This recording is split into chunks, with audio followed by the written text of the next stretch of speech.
Our hearts beat fieriest, our spirits surge highest, and we meet our noblest selves in the relentless pursuit of our grand purpose. The world today, unfortunately, finds itself ensnared in a compelling illusion, its thoughts subtly manipulated and led astray. As children, we brim with boundless dreams, yearning to reach for the stars, embracing our curiosity, and radiating love. We are passionate, resilient, unafraid to be authentically ourselves. However, as we bid farewell to the innocent beauty of childhood, we unwittingly enter a world of subtle persuasion and manipulation, a transition that often tames our wildest dreams. Being moderate is part of our essence. Yet, our parents, influenced by their own restrictive mental boundaries, often cage our exuberance. Don't sing too loudly, don't dream too large, don't be too fervent, they caution us. As we drift away from our true selves, we shrink, preferring the comfort of familiarity over the thrill of exploration, forsaking the opportunity to let our inherent brilliance and untamed genius shine. Many individuals bury the ache of unrealized dreams and crippling self-doubt deep within, becoming ensnared in the labyrinth of diversion and escapism, simply to avoid confronting the potential they've left untapped. What propels us to success? I believe it's an insatiable hunger. A hunger that persists, a hunger to learn, to evolve, to serve, to give, and to pioneer groundbreaking achievements. Many individuals feel this hunger until they amass a certain amount of wealth, and then they slip into comfort. While there's nothing wrong with finding comfort, remember, it's not just about the money or the business, it's about your personal growth. For each of us is destined for either growth or stagnation, there is no in-between. People often inquire, what's the secret to happiness?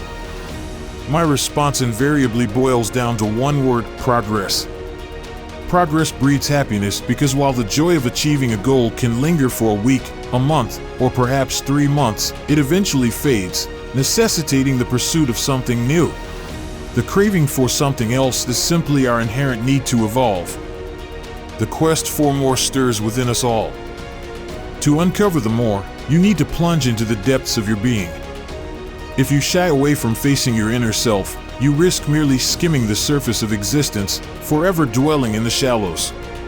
Imagine this: at the end of our earthly journey, we find ourselves before a chart, a mirror reflecting the person we could have been. And then, we are left to ponder that revelation for eternity.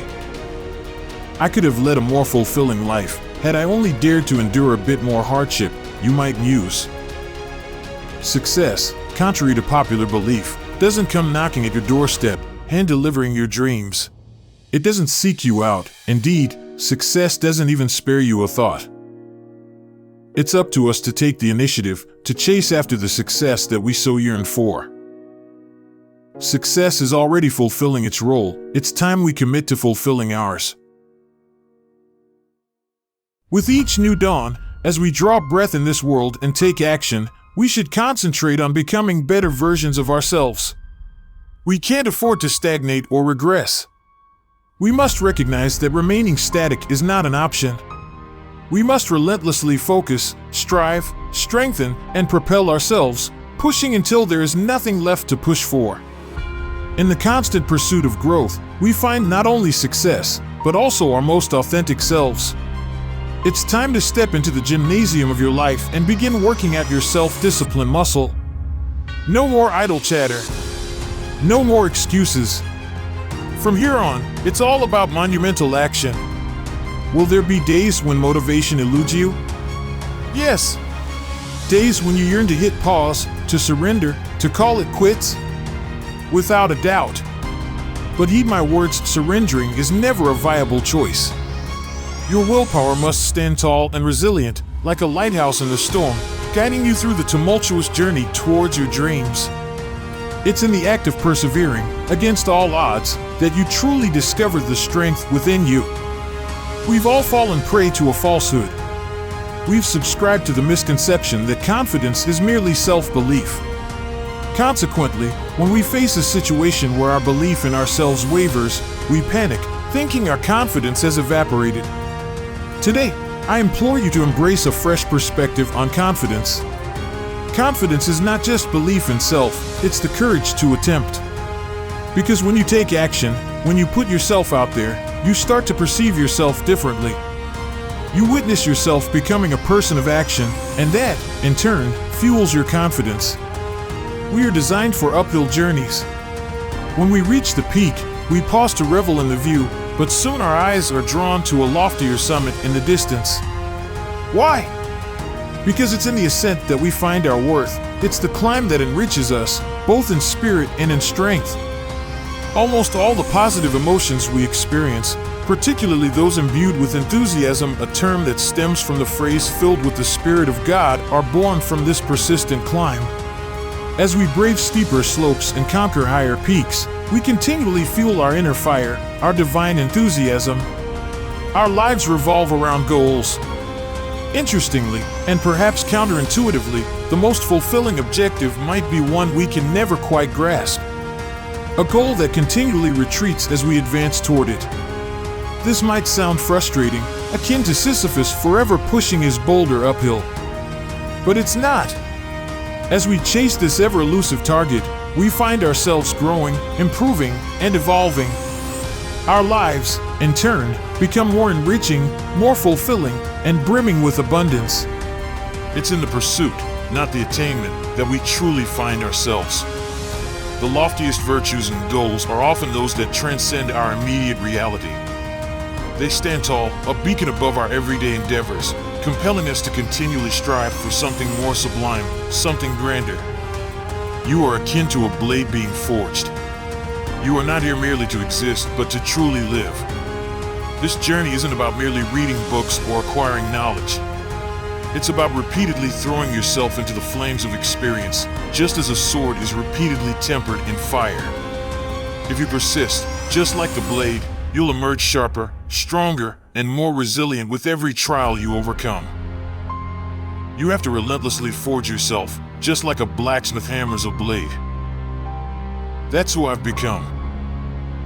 I refused to surrender and committed myself to understand why I was the way I was. What held me back? What was my weakness?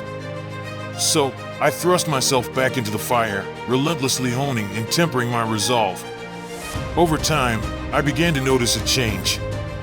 My mind, once pliable and yielding, started to harden, fortified by experience and determination. No longer was I simply musing over theories. I was living them out, turning theories into practice. In essence, I transformed into a practitioner of resilience and persistence. I thrust myself into the harshest of environments, dissecting my being amidst adversity. For it's not in comfort and the ease of 72-degree weather that we can truly examine ourselves. Instead, we need to be thrown into the deep freeze of challenge. That's where the dissection begins, in the midst of discomfort. When your mind is screaming for escape, begging to be released from the deep freeze of hardship, that's when you lean in. You say, "No, not yet. Let's endure for just 5 more seconds." It's in these additional seconds of struggle, these moments of extraordinary discomfort, where the true insights into our resilience and grit are revealed. That's the moment when you begin to dissect your thoughts and find what truly makes you tick. For me, it was a cycle of willingly stepping into the freezer or fire of hardship and enduring the relentless blows, both mental and physical. Over time, a transformation occurred. I was reminded of Ralph Waldo Emerson's belief that anyone who pours their heart and soul into their endeavor, giving their absolute best, can hold their head high with pride. That's the reward of resilience, the capacity to stand tall, regardless of the trials you've faced. For Emerson, simply discussing it or putting in just a token effort fell short. His ethos was all about absolute commitment. He revered the virtue of giving one's best, viewing it as an act of honor. Success wasn't always guaranteed, but he believed that the knowledge of having done all one could often meant everything. It's not just about the outcome, but the effort invested, the sweat and toil, that truly counts. Truly, giving your all is the backbone of self-reliance. It pushes you to explore your limits and fosters learning to expand those boundaries. Only when you stand at the precipice of your capabilities do you truly test your strength, discovering how much you can rely on your own abilities. Simply working within your comfort zone, or doing just enough to get by, may seem effortless, but it seldom brings satisfaction. It prevents you from growing holistically or achieving your utmost potential. A quote from Theodore Roosevelt captures the heart of Emerson's philosophy. It is not the critic who matters, nor the observer who points out where the strong have faltered or where the doer could have improved. The honor is reserved for the person actively in the arena, smeared with dust, sweat, and blood. The one who pushes valiantly forward, who stumbles and falls short time after time. The one who knows fervent passion, grand dedication, and exhausts himself for a noble cause. At best, this individual experiences the ecstasy of high achievement. And at worst, even if he fails while daring greatly, his place will never align with those cold, timid souls who have no concept of defeat or victory. This is where true courage resides, in the heart of the arena, amidst the trials and tribulations of life. As you approach your next task, immerse yourself completely and pour your heart into delivering the best possible outcome. Even if it doesn't lead to a sparkling triumph, take pride in the fact that you gave your all. Remember, no one who truly gives their best can be considered a failure. Let this thought inspire you to continue pushing your limits.